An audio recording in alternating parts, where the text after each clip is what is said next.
جس واقعے کی وجہ سے اس سورت کا نام اصحاب الکہف پڑا، آج جو میں نے آیات تلاوت کی ہیں وہاں سے ان کے اس عجیب و غریب سبق آموز واقعے کا بیان اللہ تعالیٰ نے شروع فرمایا ہے۔ میں کوشش یہ کروں گا کہ تمام آیات کی باقاعدہ تفسیر کرنے کے بجائے اس واقعے کا خلاصہ اور اس سے ملنے والے سبق، اس کے ذریعے جو پیغام اللہ نے ہم کو دیا ہے وہ واضح ہو جائے، کیونکہ اگر ہر آیت کی تفسیر کی گئی تو مجھے ایسا لگتا ہے کہ ہم اس سورت کے بہت کم حصے ہی کو ہم کا مذاکرہ کر پائیں گے۔ پھر بھی ہر آیت کا کم سے کم خلاصہ پیش کرنے کی کوشش میں کروں گا۔ ایک سوال ذہنوں میں پیدا ہونا چاہیے ان آیات کی وجہ سے جن کی تشریح پچھلے دروس میں کی گئی، جس میں یہ بتایا گیا کہ ایک ماحول ایسا بنے گا عیسیٰ ابن مریم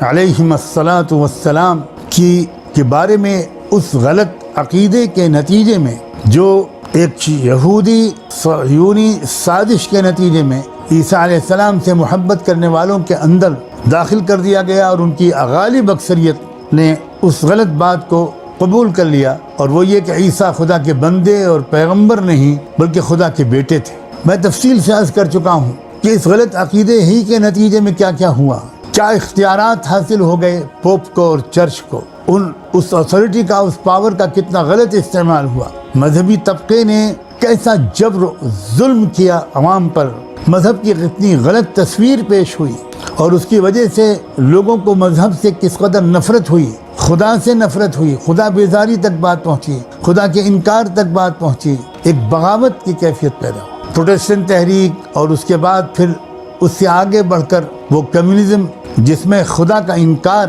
وہ سب کچھ دراصل اسی ولدیت عیسیٰ کے غلط عقیدے کے نتیجے میں تھا۔ اور یہی تو کہا گیا تھا کہ اس کے جو محیب اثرات نتائج مرتب ہوں گے، اے ہمارے پیارے نبی تم کیا ان نتیجوں کو سوچ سوچ کر اپنی جان دے دو گے؟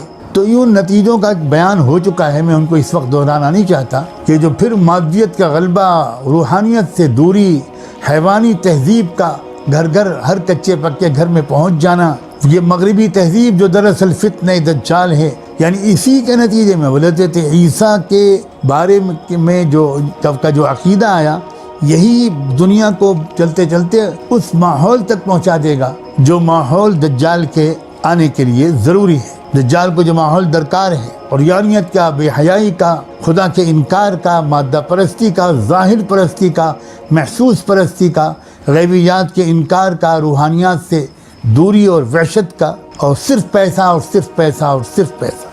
تو ایک سوال یہ پیدا ہوتا ہے نا کہ جب وہ دور آ جائے گا اور ایسا ماحول بن جائے گا، مادیت کا ایسا غلبہ ہوگا، فتنہ دجال چھا جائے گا، تو اس وقت تم اپنے آپ کو اس فتنے سے کیسے بچاؤ گے؟ یہ جو کہا گیا تھا کہ سورہ کہف فتنہ دجال سے بچانے والی سورت ہے، اور میں نے اس وقت عرض کیا تھا کہ علماء نے یہ بات بڑی قیمتی کہی ہے کہ کسی سورت کی جو تاثیر اور فضیلت بیان کی جاتی ہے، اس کا راز اس کے مضمون میں چھپا ہوتا ہے۔ تو سورہ کہف کہ وہ کون سی ہدایات ہیں، کہ وہ کون سے مضامین ہیں جو فتنہ دجال سے حفاظت کا سبب بنیں گے۔ اب اس وقت جو بالکل ایسا لگتا ہے کہ مناسب ترین وقت ہے سورہ کہف کی ان ہدایات کے مذاکرے کا، ان پر غور کرنے کا، اور ان پر عمل کرنے کی ہمت جٹانے کا۔ یہ بہت سیریس موضوع ہے، صرف وقتی طور پر ایک ثواب اور برکت کی نیت سے اور رمضان کی راتیں گزارنے کی نیت سے اس درس کو سننا یا اس مضمون کو سننا شاید اس نتیجے تک نہیں پہنچائے گا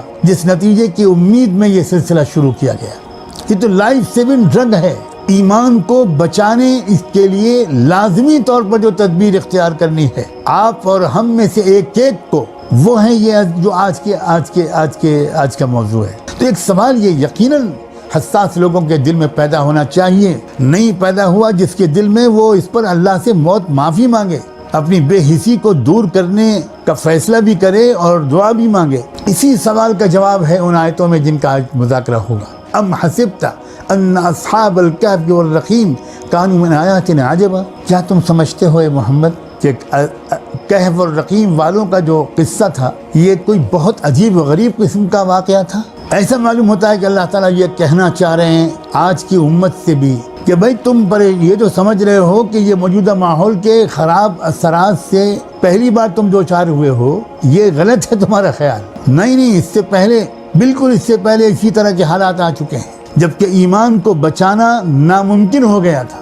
انتہائی مشکل ہو گیا تھا۔ پورا ماحول ایمان کے مخالف تھا، حق کے مخالف تھا، سچ کے خلاف تھا، ظلم اور باطل پورے ماحول پر چھا گیا تھا۔ تو اس وقت جن لوگوں نے، اس وقت کے ایمان والوں نے جس طریقے پر اپنے ایمان کو بچایا تھا، وہی طریقہ تم کو بھی اختیار کرنا پڑے گا فتنہ دجال سے اپنے کو بچانے کے لیے، ماحول کی سینکڑوں اور ہزاروں خرابیوں سے اپنے کو بچانے کے لیے۔ میں یہ سوچ سمجھ کر لفظ اللہ کی توفیق سے بول رہا ہوں، ماحول کی ہزاروں خرابیوں سے۔ میں کن خرابیوں کا تذکرہ کروں؟ اس وقت کے ماحول کی ہزاروں بلکہ لاکھوں مہلک خرابیوں سے بچانے کی وہی تدبیر اختیار کرنی پڑے گی جو اصحاب کہف نے۔ اب اصحاب کہف کا قصہ کیا ہے، میں آپ کو مختصراً سناتا ہوں۔ یہ اس دور کا واقعہ ہے جب کہ اس پورے خطے روم میں گویا ظالم و جابر قسم کا سسٹم چل رہا تھا،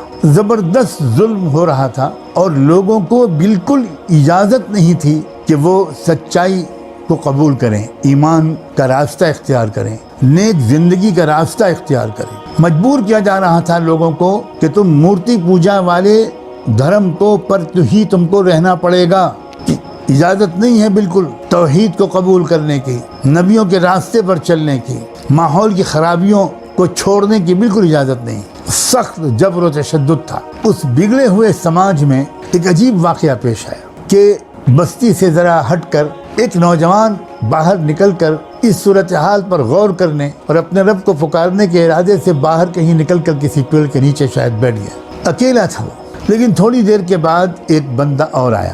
نہ یہ اس کو پہچانتا تھا، نہ وہ اس کو پہچانتا تھا، نہ اس نے اس سے کچھ کلام کیا، نہ اس نے کچھ کلام کیا۔ تھوڑی دیر کے بعد تیسرا اور آ گیا۔ یہ منصوبہ دیکھیے اللہ کا، وہ جو کہتے ہیں نا کہ میں اکیلا ہی چلا تھا جانب منزل، مگر لوگ ساتھ آتے گئے اور کارواں بنتا گیا۔ یہ اللہ کی سنت ہے۔ کوئی شخص یہ نہ سمجھے کہ میں اکیلا ہوں، قدم اٹھائے اور پھر دیکھے کہ اللہ تعالیٰ کیسے اس کو ہم مزاج ساتھی اور دوست مہیا کرتے ہیں۔ پھر چوتھا آیا، پھر پانچواں آیا، اور بالآخر ایک دوسرے سے پھر ہمت کر کے کلام کیا کہ بھئی کیا ہے مقصد آپ کے آنے کا؟ تو ایک نے ہمت کر کے کہا کہ بھئی دیکھو صاف بات ہے، میں تو اللہ کے سوا کسی کو رب نہیں مان سکتا، کسی کے سامنے سر نہیں جھکا سکتا، میں تو اللہ کے بھیجے ہوئے سچے دین کے راستے ہی پر ہوں۔ دوسرے نے کہا اچھا ماشاء اللہ، سبحان اللہ، واہ واہ واہ واہ، میں بھی اسی ارادے سے بستی چھوڑ کر آیا ہوں۔ تیسرے نے کہا میں بھی اسی ارادے سے، یہاں تک کہ 7 انسانوں کی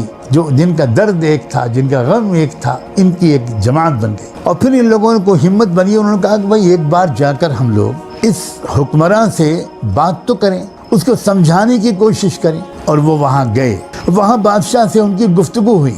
قرآن مجید نے اس گفتگو کے ایک حصے کو نقل کیا، اذ قاموا فقالوا ربنا رب السماوات والارض۔ بادشاہ نے ان سے پوچھا ہوگا کہ بھئی کیا بات ہے؟ انہوں نے کہا کہ دیکھیں رب جو ہے وہ وحدہ لا شریک رب ہے، جس نے ان آسمانوں اور زمین کو بنایا، ربنا رب السماوات والارض، اور اس رب کے سوا ہم کسی اور کو الہ نہیں بنائیں گے۔ ذرا دیکھیے اس آیت میں رب اور الہ دونوں لفظ جمع کیے گئے۔ میں نے کل بھی سمجھانے کی کوشش کی تھی کہ بھائی الہ تنہا، ہم اللہ کے سوا کسی اور کو الہ اس لیے نہیں مان سکتے کہ اس کے سوا کوئی رب نہیں ہے۔